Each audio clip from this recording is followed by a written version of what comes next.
வணக்கம். நான் சசிகலா ஜெயக்குமார், எம்ஜிஆர் நகர்லேருந்து வரேன். ஆனந்த வாழ்வு இந்த இடத்துக்கு எங்கள் வீட்டுக்கார் வந்திருக்கிறாரு. இதன் மூலயமா நான் யாருன்றதை தெரிஞ்சுக்கிட்டேன்.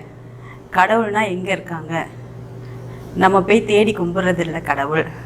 கடவுள் நம்மளுக்குள்ளேயே இருக்காருன்றது எனக்கு ஒருத்தர் உணர்த்தினார். நீ வா அவங்கக்கிட்ட போகலான்ட்டு என்னை இங்கே கூட்டிகிட்டு வந்தாங்க. கடவுளை நீ ஏன் வெளியில் தேடுற, உனக்குள்ளேயே இருக்கிறாரு. நீ ஃபஸ்ட்டு உன்னை மனிதனாக உணரு. உன்னை உணர்ந்தீங்கன்னா உன் உள்ளத்துக்குள்ளேயே கடவுள் இருக்கிறாரு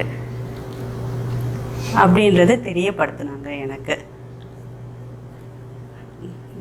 நான் எனக்குள்ளேயே கடவுளை வச்சுக்கிட்டு நம்ம இத்தனை நாளாக வெளியில் போய் நம்ம தேடின்னு இருந்திருக்கோம் என்றதை எனக்கு இந்த ஆனந்த வாழ்வு இந்த 2 நாளில் எனக்கு கற்றுக் கொடுத்துருக்கு.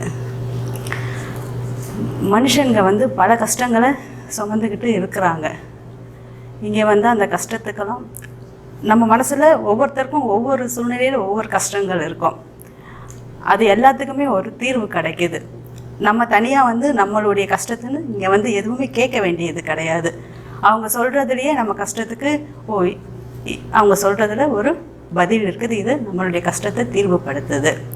நம்மளே எடுத்துக்கலாம். அது எல்லாத்துக்குமே ஒரு விளக்கம் கிடைக்கிது. இந்த ஆனந்த வாழ்வில் என் மனசுக்கு ஒரு திம்பம் கிடைச்சிருக்கு. தேவையில்லாத குழப்பங்களும் சிந்தனைகளும் இனி எனக்கு வராது. நான் தைரியமாகவும் இருப்பேன் என்னட்டு நான் நம்புகிறேன்.